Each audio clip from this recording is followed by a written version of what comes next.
Olá, seja muito bem-vindo para mais um vídeo no canal. Meu nome é Lin Ken e eu estou aqui para decifrar mandarim para você.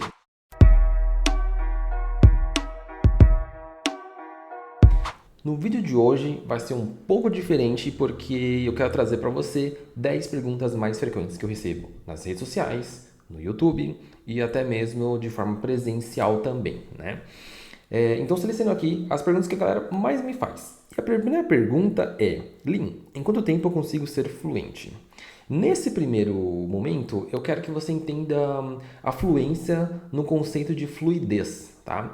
Porque tem muita gente que confunde isso, acha que a fluência é quando você sabe tudo, né? Você sabe tudo. Não, não é bem assim, tá? Então, se você pegar o significado no dicionário, ah, o sentido da fluência é a fluidez, de você conseguir manter então uma conversa fluida. Por exemplo, uma criança de 5, 6 anos de idade, você com seus 5, 6 anos de idade, você conseguia trocar ideia com sua mãe, com seu pai, por exemplo, né? Você conseguia fazer uma pergunta, você conseguia responder uma pergunta deles, você conseguia devolver com outra pergunta, você conseguia negociar ali, eu quero tomar banho daqui a pouco, daqui a 5 minutos. Eu quero assistir a TV por mais 15 minutos. Enfim, toda essa conversa de forma fluida a gente entende como fluência, tá? Nesse sentido que eu trabalho, tá? Então, se você quer saber quanto tempo você consegue ser fluente, em 6 meses, um ano, você consegue ser fluente no básico, tá? E depois você vai ser fluente no intermediário, depois você vai ser fluente no avançado, né? Então, a fluência ela vai acompanhar em todo o processo do idioma. O que vai mudar é que você vai conseguir ter um conjunto de complexidade cada vez maior conforme você vai avançando de nível, né? Simplesmente isso. Bom, a segunda pergunta é: Lin, como desenvolver disciplina para estudo? Eu percebo que muitas vezes a pessoa não tem problema com o mandarim em si, né? Ela tem problema com não saber estudar, não conseguir manter a frequência de estudo. Essa é uma questão que eu vejo que a galera tem assim uma dificuldade enorme, né?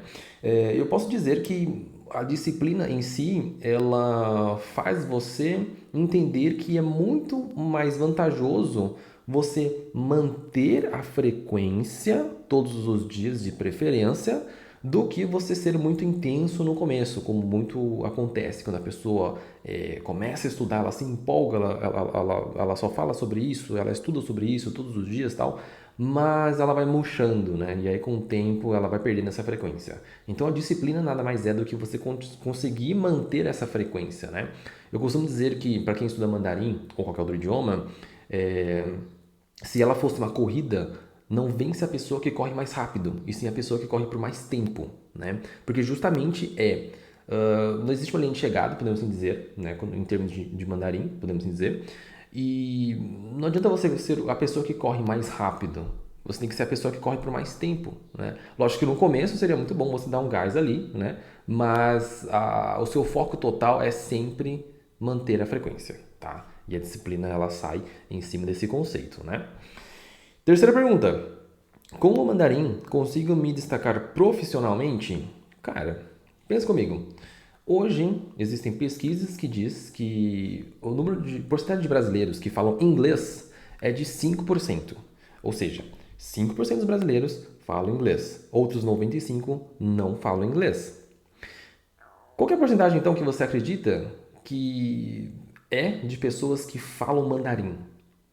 Então, assim, com certeza é menos de 5%.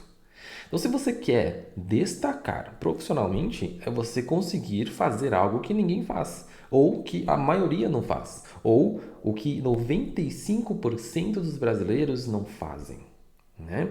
Então, o mandarim é nesse sentido que vai te dar oportunidades. Porque se você sabe algo que 95%, quer dizer, eu tô pegando 5% do inglês, mas você entendeu que mandarim é menos do que isso, né? Mas vamos pegar em base o inglês então, porque do mandarim não tem nem pesquisa para isso. E isso nos traz o quê? Você entende que se você quer se destacar profissionalmente, é você fazer algo que ninguém faz. Ou você saber algo que 95% dos brasileiros não sabem. E o mandarim ele é um caminho, né, para você atingir esse diferencial. Você não quer diferencial? Você não quer destacar? Então você tem que saber algo que ninguém sabe, né? E o mandarim ele vai te trazer oportunidade em cima desse conceito. Tá legal? Quarta pergunta. Tenho medo de errar. Você pode me ajudar com isso? Olha, é muito comum, né, a gente sentir medo de de falar, de errar em público, principalmente, né? É, inclusive, um dos maiores fobias mais comuns do mundo é a glossofobia, né? Glossofobia é medo de falar em público. O que eu quero dizer é normal você ter esse medo de exposição, né? E uma vez eu aprendi, né, estudando sobre a mente humana, né, um tema que eu gosto muito, é, de como é a nossa reação, né, do nosso sistema simpático, né? Chama sistema simpático e sistema parasimpático. O simpático, obviamente, ele usa, ele solta um suco neural, né, no nosso cérebro para liberar alguns hormônios tal para a gente poder lutar, correr, congelar, podemos assim dizer, tá? De forma bem simples. É, e uma das formas da gente se proteger de alguma maneira é congelando, né? Muitas vezes. Eu sei que isso não faz sentido, talvez, né? Mas é uma das reações mais comuns, né, do ser humano, que é simplesmente travar, né? Quando você recebe uma notícia muito punk, por exemplo, você trava, né? Você não sabe nem o que falar. Ah, eu fiquei de boca aberta, eu fiquei em silêncio, não sei como reagir. Essa sensação é esse congelamento, né, que a gente tem no nosso cérebro. E quando você está numa situação de estresse, por exemplo, que você quer falar alguma coisa e você não consegue falar, no mandarim, por exemplo, você trava. E esse travamento, ele te causa branco. Ah, putz, eu estudei sobre isso, mas me deu branco. Na hora da prova me deu branco. É o famoso congelamento, tá? Então, isso pode acontecer, é normal, tá? E eu quero que você entenda que, infelizmente, para você aprender mandarim, você precisa passar pelo processo de erro de falha, tá? Então, eu costumo falar que antes de você falar bem, você vai falar mal.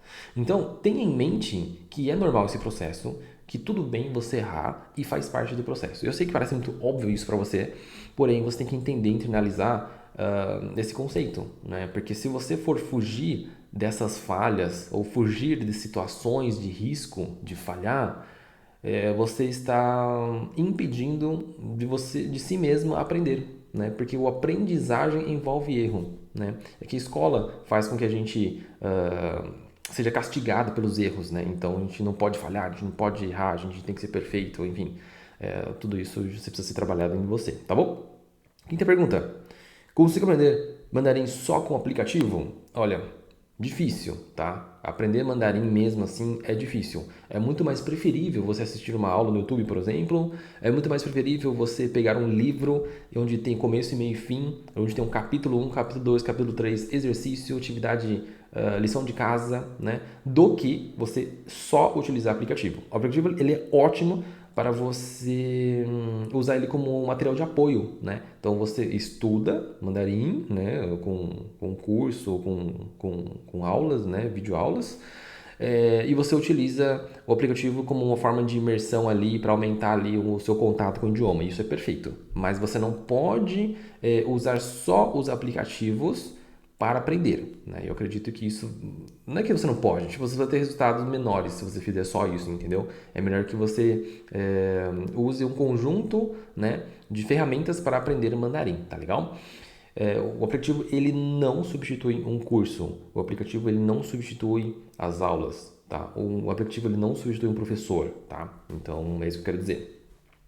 Sexta pergunta: como criar lista de ideogramas para estudar? Então, para quem estuda ideograma e quer fazer uma lista, por exemplo, de estudo, né, para colar em post-it e tal, e colando pela casa, né, que é uma das técnicas que eu ensino com os meus alunos, uma das dificuldades é quais ideogramas escolher, né? E aí eu quero dar uma dica aqui para você separar em duas listas. A primeira lista é dos ideogramas mais fáceis. Né? Então, o ideograma, por exemplo, do I, Er, San, né? Que seria 1, 2 e 3, que são apenas risquinhos fáceis. Ideograma como, por exemplo, a palavra kou, que é da boca, que é um quadradinho, né? São, teoricamente, ideogramas que possuem menos traços. Você pode começar por eles e ir escalando, né, pelo número de traços, né, cada vez ficando mais complexo. Ou a segunda lista que você vai fazer é dos ideogramas que você mais gosta. Né? Tem gente que fala assim, putz, Lin, eu gosto muito do ideograma do amor, o ai, né? Que ele é muito bonito. Ou eu gosto muito do ideograma da família, que é tia, né? Que também é muito bonito. E aí eu quero aprender esses ideogramas que eu me identifico ali, que são os valores da minha vida, enfim, de forma estética, tem até tatuagem, enfim. Você pode também seguir nessa pegada também, porque quando você gosta de algo é muito mais fácil de você estudar, você consegue ter uma motivação muito maior para estudar. Então, divida essas duas listas, tá? Use a lista dos mais fáceis, escalando, né, do mais fácil até o mais difícil, e ao mesmo tempo também utiliza a lista dos ideogramas que você mais gosta, isso vai te motivar, tá legal? E antes da gente ir para a próxima pergunta, não se esqueça de se inscrever no canal, ativar o sininho que toda semana tem aula novo. E comenta aqui embaixo também qual que é a pergunta que você quer me fazer, se não está nessa lista dos 10, que aí eu vou ler e também vou trazer um segundo vídeo, um parte 2 ali para a gente continuar esse bate-papo, tá bom? Bom, próxima pergunta é a sétima pergunta. Diz o seguinte: Lin, você acha melhor começar mandarim pelo pinyin ou direto com os ideogramas? Eu sempre vou defender, né, a forma natural da gente aprender um idioma, que é aprendendo primeiro a se comunicar e depois a ler e escrever, né? Então você tem que desenvolver primeiro a sua habilidade de ouvir e falar antes de saber ler e escrever, tá? Imagina que você, né, na sua infância, você aprendeu o português, por exemplo. Como é que você aprendeu? Né? Você não aprendeu direto a escrever. Primeiro você aprendeu a ouvir, né, seu pai e sua mãe falar. Depois você aprendeu a replicar algumas palavras através da repetição. E depois de alguns anos é que você foi alfabetizado. Né?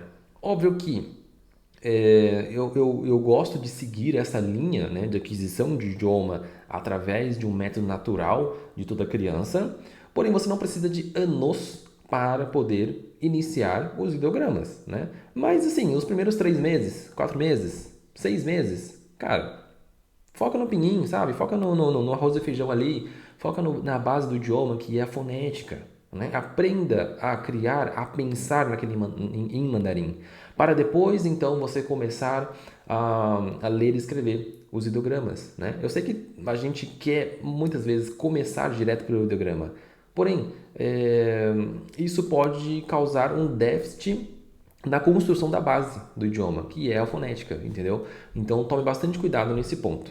Óbvio que tem gente que consegue estudar os dois, né, logo de cara, no começo, mas a gente não pode pegar essas exceções e a gente falar que é regra, porque tem muita gente também que não consegue estudar tudo ao mesmo tempo no começo, né? Então assim, avalie qual é o seu, né? Qual que é o seu estilo de estudo, se você consegue realmente conciliar esses dois, ou se você não consegue. Então, se você consegue, beleza, parabéns, você pode seguir o seu método. E para os que não conseguem, cara, eu vou enfatizar aqui que é muito mais interessante você começar estudando pela fonética, né, aprendendo a comunicação, para então depois aprender ideograma. Oitava pergunta: qual a diferença entre tradicional e simplificado? Né? Para quem, sei lá, usa tradutor, por exemplo, o Google Tradutor, quando você entra, você vai ver que tem o chinês simplificado e o chinês tradicional. Né? Qual que eu escolho? Cara, a China, ela utiliza o simplificado. Né? A versão tradicional, ela veio primeiro, né? E a China, por entender que é um idioma complexo, que a escrita chinesa ela é complicada de fato, ela resolveu então simplificar alguns ideogramas, né, do tradicional. Então, assim, não é 100% que foi transformado para o simplificado, do tradicional para o simplificado. Mas uma parte, né, desses ideogramas, eles foram simplificados sim. E essa versão é a versão chinesa, da China mesmo, tá?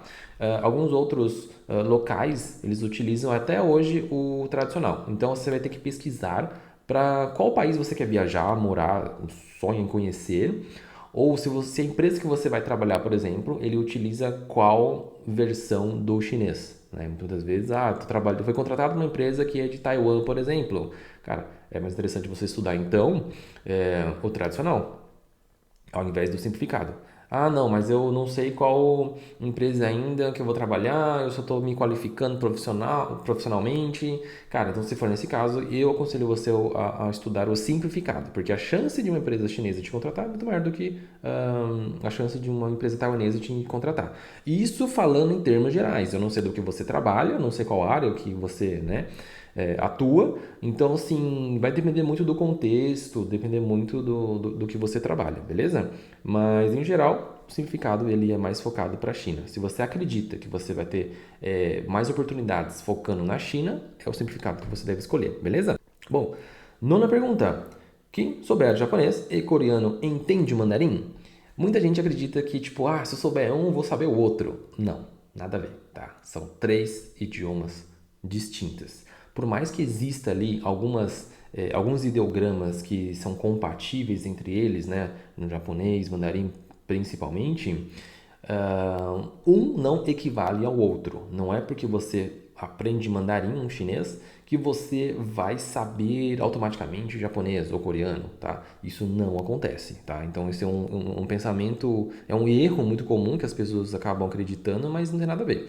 O que você pode se beneficiar é que você pode pegar, né, algumas semelhanças ali. Então, a estrutura de um idioma asiático é diferente de uma estrutura de um português, inglês, espanhol. Então, você fica mais adaptado, podemos assim dizer, a entender a estrutura, né, gramatical, a estrutura do idioma em si. Mas, assim, um não equivale ao outro, tá? Não tem nada a ver um idioma com o outro, beleza? Tanto é que eu falo mandarim, né?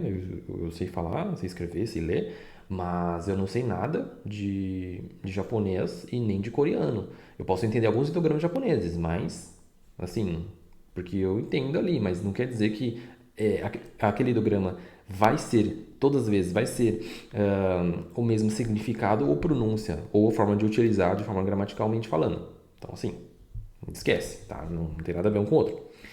E última pergunta.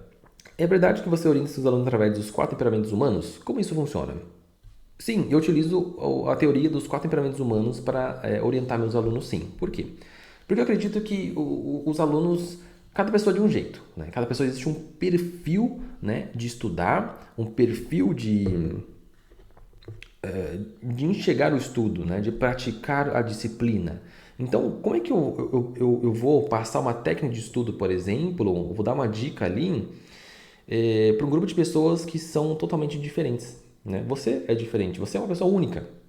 Você é diferente do seu pai, do seu irmão, da sua irmã, da sua mãe, né? Dos seus amigos, enfim. Você pode ter algumas semelhanças, mas você é muito único. Então, se a gente conseguir dividir os 4 grupos, né, em 4 grupos, esses alunos você percebe que cada grupo tem uma semelhança. E essa semelhança eu consigo orientar daí, tá? Então, para quem não sabe, né, a teoria dos 4 temperamentos humanos, ele foi criado, né, pelo Hipócrates, né, que é o pai da medicina.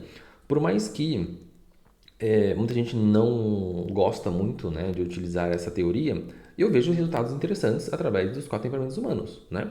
E eles podem sim realmente orientar. Por exemplo, se você pegar o colérico, que é o fogo, por exemplo, ele é muito competitivo, né? Ele é movido a desafio. É aquela criança que fala assim, não, duvido que você faça tal coisa. A pessoa vai lá e faz, só porque você duvidou. Então ele é competitivo, ele é determinado, né? Então assim, para esta pessoa eu posso falar assim, cara, encara desafiar aí, né? Mandarim. Se a pessoa fala, opa, eu encaro, hein? E aí se a pessoa fala assim, putz, agora você vai fazer uma prova, agora você vai falar com algum estranho, agora você vai, né? Então assim, eu vou começar a jogar vários desafios para essa pessoa ela vai conseguir administrar tudo aquilo, porque ele é colérico, né?